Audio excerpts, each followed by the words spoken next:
TV, realistik, terkini, versatile. Assalamualaikum, selamat pagi dan salam sejahtera.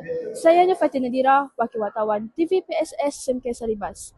Sekarang saya berada di Dewan Seri Limbas SMK Saribas yang menjalankan aktiviti orientasi bagi tingkatan 1 tahun 2026.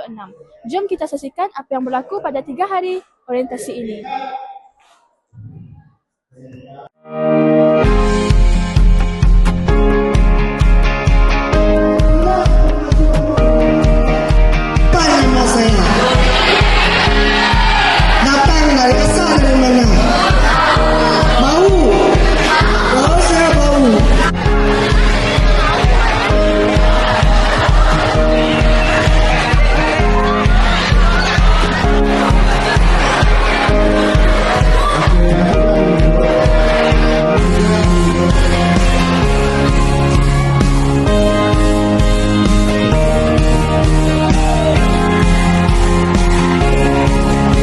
Sebenarnya, kalau kita tidak baik, orang susah konsentrasi.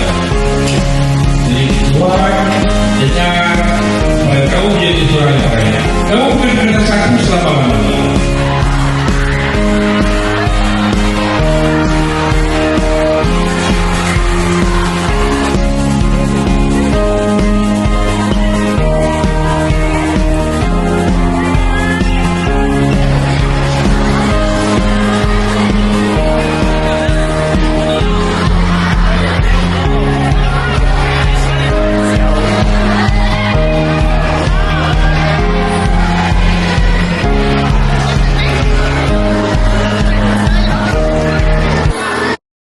Itu saja program orientasi tingkatan 1 SMK Saribas tahun ini. Jumpa lagi dengan video yang menarik akan datang. Bye!